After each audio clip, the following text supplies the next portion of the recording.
Le tableau noir ou le tableau vert ne sera plus que lointain souvenir dans quelques temps parce qu'il y a un nouveau tableau qui rentre dans les écoles. Oui, c'est une école à Saint-Hubert, l'école André Laurando, qui utilise ce nouveau tableau parce qu'on le sait, les jeunes sont inondés de technologie. Ils ont des lecteurs MP3, des téléphones cellulaires, des ordinateurs portables. Mais lorsqu'ils arrivent à l'école, bien souvent, c'est crayon et papier. Sauf que dans cette école, bien, on essaie d'être encore plus techno. C'est un professeur de maths qui a pris l'initiative. Donc, A plus B fois A plus B.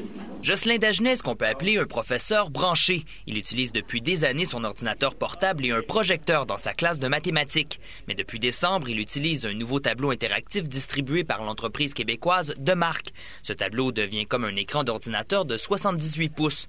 Le professeur peut écrire ses formules mathématiques, résoudre des problèmes sur le tableau et tout sauvegarder en format PDF. Quand il le fait sur le tableau ordinaire, ben il l'efface après puis on n'a pas accès, il faut tout le recopier.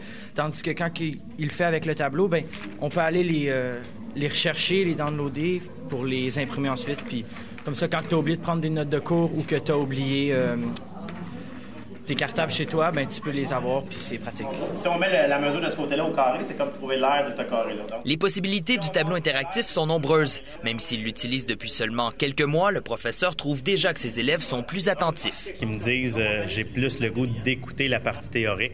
C'est sûr que ça change pas tout, sauf que la partie théorique, la petite partie de 15-20 minutes que je fais à peu près à chaque cours, que les élèves ont des explications à écouter, bien au moins cette partie-là, ce que je remarque, c'est sont un petit peu plus attentifs et ils ont un peu plus le goût de venir en avant pour le manipuler. On est vraiment technologique, on a des iPods, des cellulaires, fait que c'est bien plus fun, nous, à regarder un tableau comme ça qu'un tableau avec la craie, puis nous autres, on est bien plus portés à regarder ça. Depuis quelques semaines, l'enseignant de mathématiques utilise aussi cette petite télécommande. Elle permet de faire des jeux questionnaires improvisés pour tester les élèves. Et ils veulent essayer de voter par eux-mêmes. Et là, ils voient qu'on a les statistiques de la réponse après.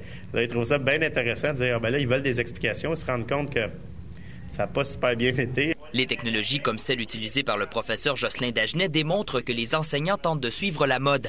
De plus en plus, ces avancées technologiques pourront aider en classe. On s'adapte, nous, comme enseignants. Moi, mon objectif aussi, bien évidemment, avec les iPods puis la balado-diffusion, les podcasts, ce qui m'intéresse de faire, bien, c'est des petits bouts théoriques pour les élèves, par exemple, 5 minutes d'explication que je pourrais mettre en podcast. Le tableau interactif coûte un peu moins de 2000 $. La dépense peut faire partie d'un programme subventionné par le gouvernement. Pour revoir ce reportage ou d'autres nouvelles techno, vous pouvez visiter mon blog sur le site de TQS.